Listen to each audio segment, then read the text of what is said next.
A warm welcome to all of you for this presentation. Myself, Dr. Rashmi Hetsi, Associate Professor, Department of Information Science and Engineering, Sri Siddhartha Institute of Technology, Maraluru, Sri Siddhartha Academy of Higher Education. Today, I am going to present the topic Introduction to Cryptography and Network Security. In today's digital era, security is the main concern. The lot of online transactions are going on and online communications are going on. So, in this regard, the security is the main concern. So, the introduction to cryptography and network security plays a major role in defining any security solutions.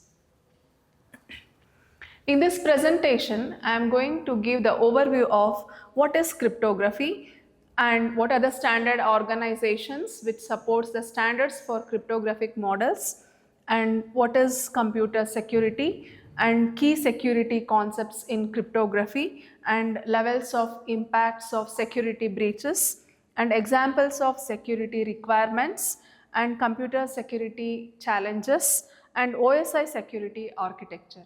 So these many contents I am going to cover in today's presentation. So what is cryptography? Cryptography is a Greek word. It is a combination of two words, cryptos and graphene. Crypto means it is hidden and graphene means it is writing. It's nothing but the hidden writing is called as cryptography, or the secret writing is called as cryptography. So some of the standard organizations are going to provide some standards to define the security solutions for many of the organizations.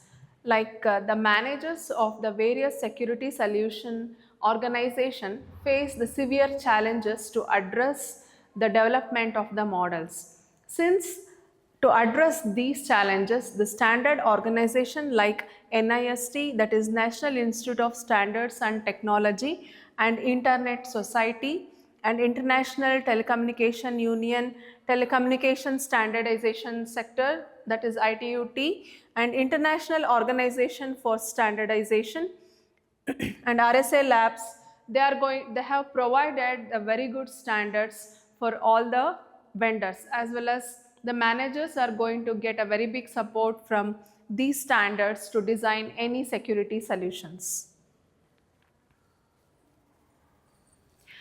So next, what is computer security? The computer security is nothing but it is the protection which is afforded to an automated information system. If any system which is automated and which contains the data, for that data providing the security or safeguarding the data plays the major role. So the protection afforded to an automated information system in order to attain the applicable objectives of preserving the integrity, availability and confidentiality of the information system.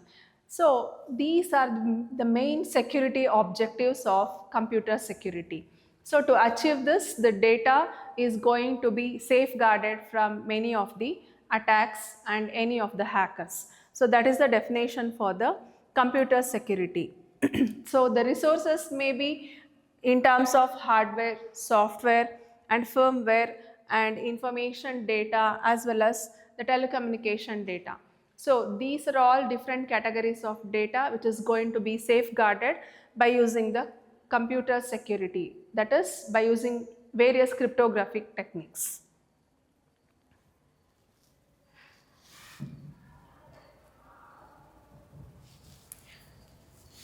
Security concepts CIA triad. This is the CIA triad, which is mainly going to address the objectives of the cryptography. These are the main objectives of any security solutions. So the first one is confidentiality, next one is integrity, next availability. So what is confidentiality? Confidentiality is nothing but keeping the message secret is called as confidentiality.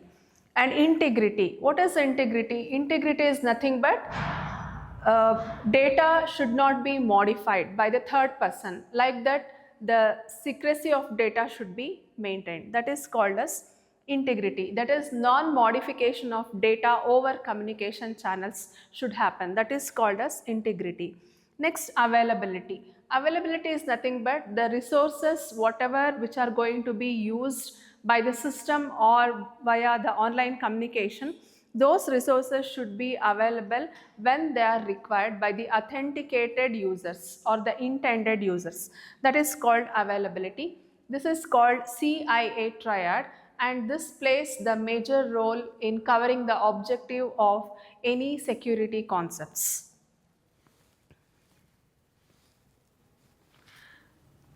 Due to the security breaches, there may be a lot of impacts on system as well as data. These impacts are categorized into various levels ranging from low impact to high impact. When coming to levels of impact, we have 3 levels of impact from the security breaches. When security breach is going to happen, the severity or the impact which is going to happen may be categorized in 3 levels, that is high to low level of impact. In case of high impact, example, a breach of banking database exposing customer financial and personal data. If any bank is going to expose the confidential information of any customer, then it's a very big impact on the data of the customer. So this is a very high security breach. Next comes the moderate security breach. For example, an unauthorized access to an internal company email system causing the limited data leakage. So in this case, some unauthorized person, if he or she uses the email of an organization, that may lead to some erroneous date conditions. Next comes low level of impact. So this is not that much hazardous, but still this may lead to some level of losses, like temporary unavailability of public website with no sensitive data involved. So sometimes the websites may go unavailable on time. This is also a security breach due to the attacker's intervention. So sometimes this high level of impact may cause it may cost life also. So in various situations we might have seen in newspapers and in various conditions we might have seen the security breaches may also lead to the data hazardous, or it may take away the various persons' lives also. So some of the examples of security requirements are like this. So as I stated in the objectives of the cryptography, confidentiality, integrity, availability, along with that we have 2 more objectives like authenticity and non-repudiation. So let us see the example for these security requirements. Confidentiality, for example, the password need to be stored in encrypted form. The password itself is a secret content. That secret content, again, some protection need to be needed in an encrypted form. That is called confidentiality. Integrity, that is no one should alter the examination marks which is scored by the candidate via online intervention. Like that, the integrity should be maintained. Next, availability, like university websites accessible during result publication. The university websites and various websites should be available in time or on time when intended person need to access it. Next, authenticity. So verified email from bank confirming a transaction. That is, intended party should confirm the transaction, or any of the authenticated person should authenticate the transaction or any online communication. Next comes non-repudiation. So example, digitally signed online payment confirmation. So no other third party or attacker should forge the digital signatures. So only intended party should sign the intended messages. That is the non-repudiation. So these are some of the examples for the security requirements. So some of the challenges in which the computer security or cyber security is going to face is, while designing the solution of any security solution, the developers or the vendors are going to face the following challenges. So among that, the first one is security is not simple as it might first appear to the novice. The security solutions are not simple, not so simple. According to the requirement specification, they are not so simple. The security solution requires various levels of deployments. So it is not so simple as we think, and must consider potential attacks. When we come to this point, the potential attacks are more day by day. We can see the zero-day attacks also. With respect to that, this kind of potential attack should be addressed by any security solution. That is also a very big challenge. Next, the mechanism used to meet those requirements can be quite complex. The mechanisms will be very complex, which are going to address the security requirements. And also, it is also difficult to decide where to deploy the security solution. Not all the security solutions are suitable for all kind of scenarios. So every scenario requires different kinds of security solutions, and not perceived to be of benefit until it fails. Until some serious security concern arise, so nobody knows that it is a beneficial one. Like investing in security solution may be a dead investment. The investors are going to think like that. So that is also a very big challenge, and requires regular monitoring a process. Always it requires a security patches should be updated, because every day, as already I told, the zero-day attacks are coming. So when zero-day attacks are coming, so every time the security patches need to be updated in time. To maintain that kind of updates, it's very difficult, and that is also a very big challenge. And security administratives view strong security as an impediment to the efficient and user-friendly operation of information system.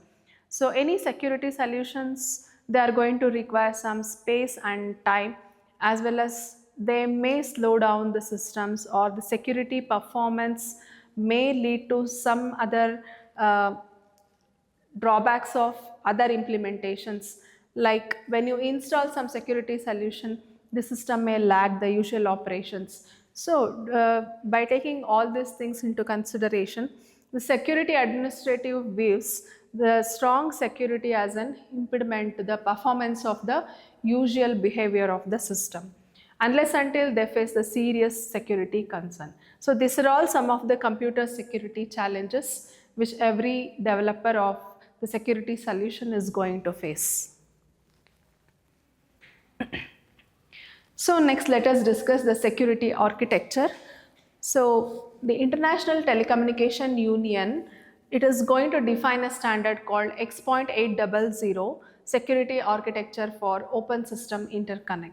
So it has provided the standard for OSI, and while designing the architecture, the three main concerns has taken into consideration. The one is the security attack, next security mechanism, as well as security services. So let us see this one by one. Before that, let us see some important terminologies. Threat. What is a threat? Threat is nothing but a potential for violation of the security. Maybe it may not yet caused any problem, but it's a potential for violation of the security. Next, vulnerability. What is vulnerability? It is a way by which loss can happen, or either by some means the loss may happen to the system or the organization. It is called vulnerability. Next, attack. What is an attack? It is an assault on the system security, a deliberate attempt to evade the security services. It's intentional security hack which is going to be performed. That is called attack. So these are some of the important terminologies.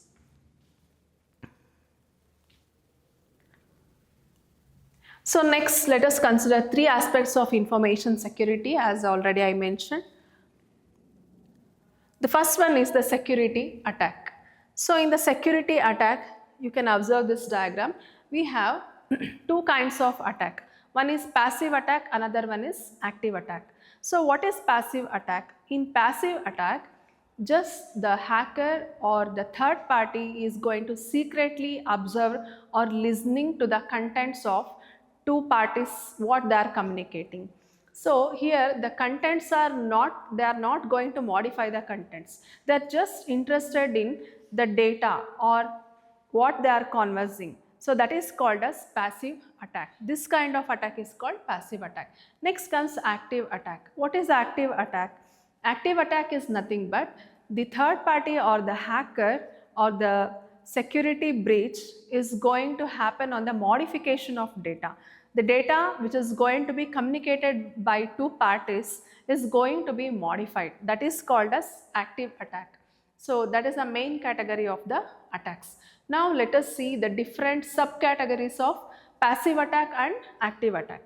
See, this is the normal flow of data which is, or normal flow of communication which is happening between two parties, one between the client and another between the server. This is a normal flow of data, there is no intruder, it is a normal scenario. Next, let us see some of the passive attack scenarios. In this diagram you can see this is an passive attack. Here the client and server, they are going to communicate with each other. While communication, the attacker will come in the middle and he is going to secretly listening to the contents or secretly observing the contents for curiosity or maybe for some other intentions. That is called passive attack. Here we have two types of passive attacks. One is eavesdropping and another one is traffic analysis. In case of eavesdropping, so knowing the contents, what two parties are communicating is going to be hacked by the attacker. And in case of traffic analysis, the traffic patterns will be observed to know the contents of what two parties are communicating. That is called passive attack. So these are the two categories of passive attack. Next comes active attacks. So in case of active attack, in this diagram you can observe the client and server, they are going to communicate. There is no direct communication between the client and the server. The client and server communication has been intercepted by the attacker. So whatever client sends to server, that will be redirected to attacker.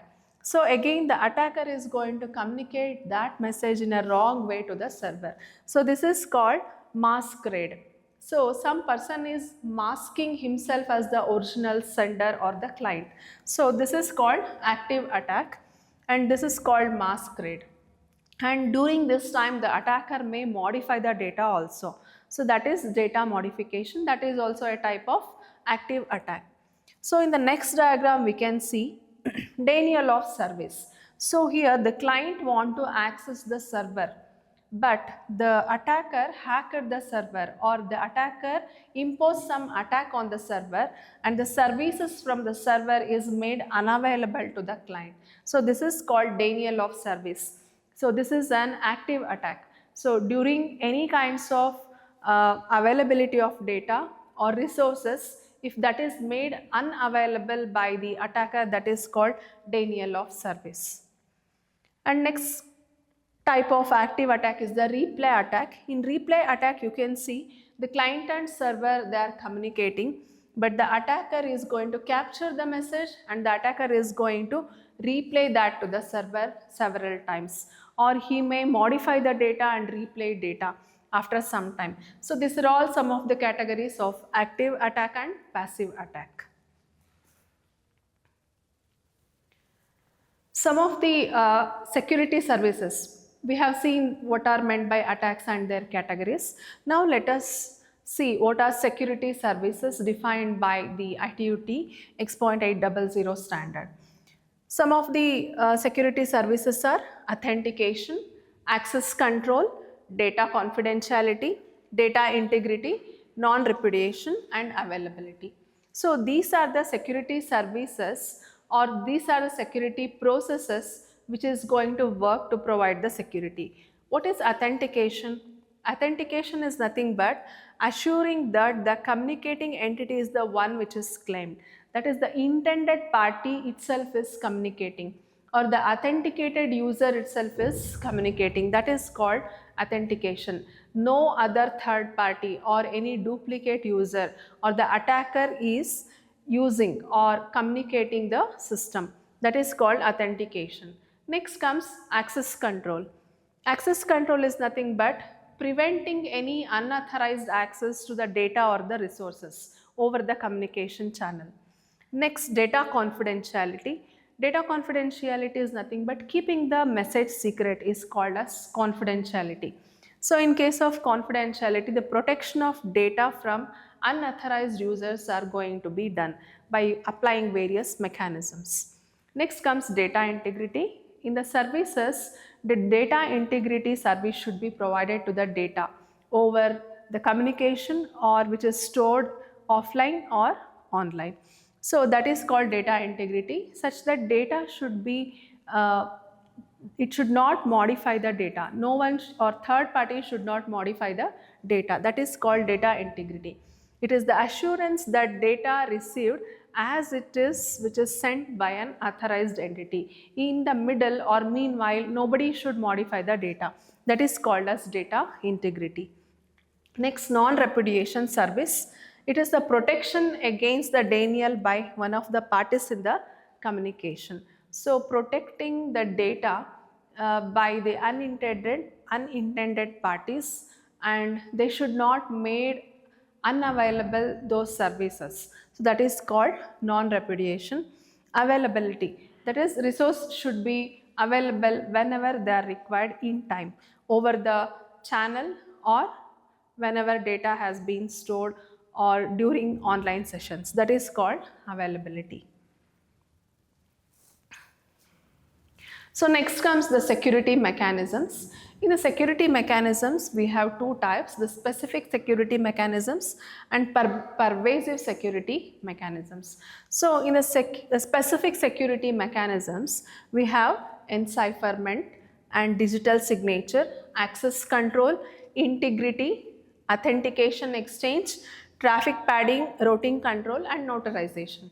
So what are these mechanisms? Some security services already what I discussed, to provide the security for them, these mechanisms should be followed or these techniques should be used to design any security solution. They are called as mechanisms. So what is encipherment? Encipherment is nothing but it is encrypting the data or securing the data by coding mechanisms, that is called encipherment.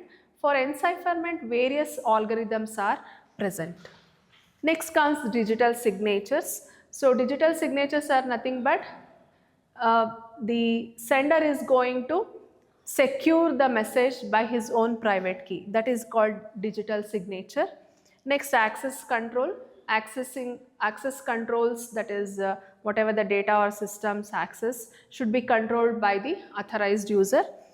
Next comes integrity. Already I explained. Integrity mechanisms should make the data non-modifiable. Then authentication exchanges, only authenticated parties should exchange the data. And traffic padding, like confusing the attacker by adding the extra bits into the traffic.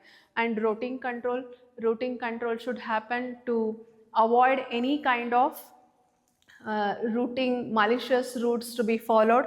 Then notarization, it is nothing but taking the help of third party for any security services. These are some of the security mechanisms which is going to be followed. Next, pervasive security mechanisms. So these are the real-time mechanisms based on trusted functionality and security labels for particular data or the transactions, and event detection on time when particular event or security breach is going to happen, that should be identifiable immediately. Then security audit trials based on the audit logs and all, and security recovery from any kind of security breaches. So these are all some of the security mechanisms pertaining to the standard X.800. These are used to provide the security solutions. Next, let us see the model for network security. This is the very basic model. Here, the original message will be there. So that is going to be sent to the receiver. This is the sender and this is the recipient. So here the security related transformations are going to happen. They are nothing but the encryption. The encryption is going to happen. Various encryption algorithms are applied, and then After the encryption, we get the ciphertext, and that will be transferred via some communication channel, and that will reach the receiver. On receiver side also, they are going to decrypt back and they are going to get the original message. So in between, the opponent may present in the middle, so the data should transfer via secure information channel. And also the help of trusted third party can be used for implementing this model. This is the very basic model which is mainly used to implement any security solutions. For designing any security solution, these are the key ingredients, that is the plain text, the ciphertext, the encryption algorithm, decryption algorithm, so as well as the key. So these comes under this model for network security.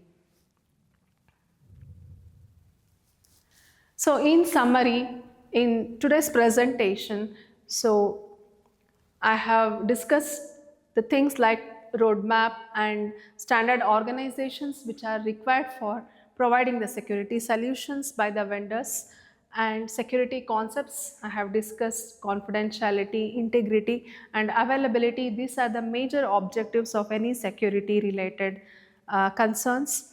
And X.800 security architecture also I have discussed. The architecture mainly imposes on the various attacks, various security services to be followed, and various mechanisms need to be implemented.